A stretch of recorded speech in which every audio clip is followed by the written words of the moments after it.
Doğu gel görek. Kardeş ben gidiyorum. Sen nereden gelsen nereye gitsin?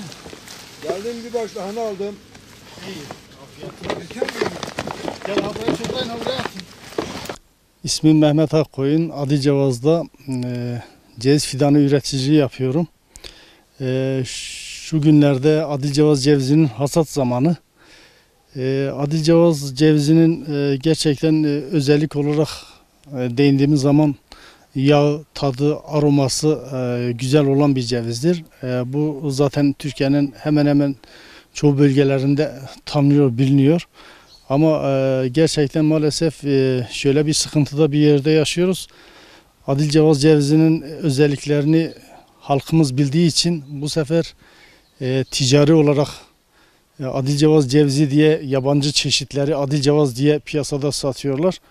Ondan sonra bunu bilmeyen arkadaşlar tabii ki Adıcavaz cevizi işte şöyledir böyledir. Kesinlikle kanmasınlar. Her diyilen Adıcavaz cevizi değildir. Sadece bunları ticari olarak, korsan olarak yapan insanlar var. Bunlara kanmayın. Adıcavaz cevizini almak istiyorsan özellikle yerinden almak istiyorsun. Bahçelerden, tanınan kimselerden belirli adreslere ulaşıp oralardan gerçek üreticilerden alındığı zaman işte o Adıcavaz cevizidir. Adıcavaz'da ceviz olarak şu anda hasat dönemi zaten.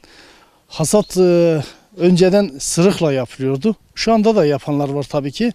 Özellikle makine sistemine dönmemiz lazım. Çünkü sırıkla hasat edildiği zaman sanki cevizden dövüş yapıyorsun gibi yapılıyor. Meyve gözleri kırılıyor.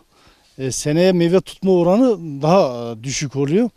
Özellikle makine sistemine dönmemiz lazım. Makine traktörün belli bir aparattır zaten. Traktörün arkasına bağlandığı zaman kuyruk millen güzel bir hasat yapılıyor.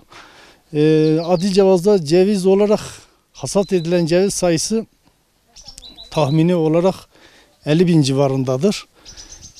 Yaklaşık ortalama olarak tabii ki değişiyor bu cevizden cevize.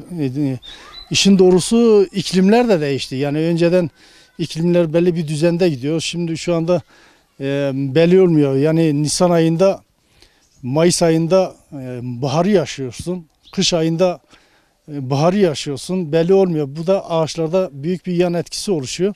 Ama yine de Rabbime şükürler olsun. Adıcavaz'da şu anda cevizlerde ortalama olarak 30, 35, 40, 50, 100 kiloya kadar hasat edilen cevizler var.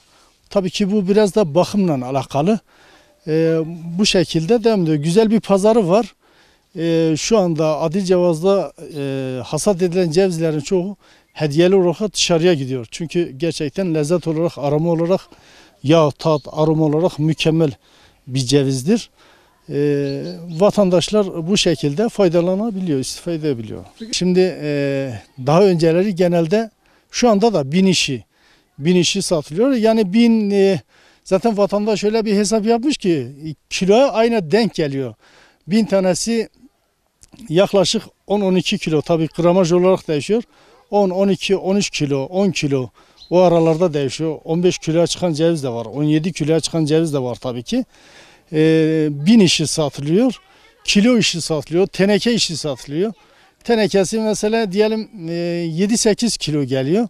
Onu öyle hesaplıyor. 1000 işi öyle hesaplanıyor. Bir tenekeye yaklaşık 600-700 tane giriyor.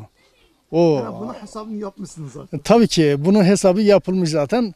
Vatandaş ona göre piyasasını kuruyor, satışını yapıyor. Peki 1000 tanesine ortalama kaç para veriliyor şu anda? Şu anda Adıcavaz cevizi yerinde 40 liraya da gidiyor, 50 liraya da gidiyor kilo olarak. 30 lira, 35 lira böyle kalitesine göre değişiyor. 1000 tanesi işte dediğim gibi 300 milyona da gidiyor, 400 milyona da gidiyor. 450'ye, 500'e de gidiyor. Yani kaliteye göre değişiyor. Aynen 1000 tane de vatandaş istiyor. Teneke işi diyorsa özellikle Tatvan, Bitlis teneke işi şu anda devam ediyor. Adıcavaz'da 1000 işi ve kilo işi. Bu sene ceviz iç kalite oranı yüksek. Gerçekten mükemmel bir iç kalite oranı var. Tabii ki az önce bahsettiğimiz gibi iklime göre değişiyor yani. Bu sene Bazı yerlerde tabii ki çok güzel, bazı yerlerde normal, daha az, böyle değişiyor yani. Bölge bölge değişiyor yani.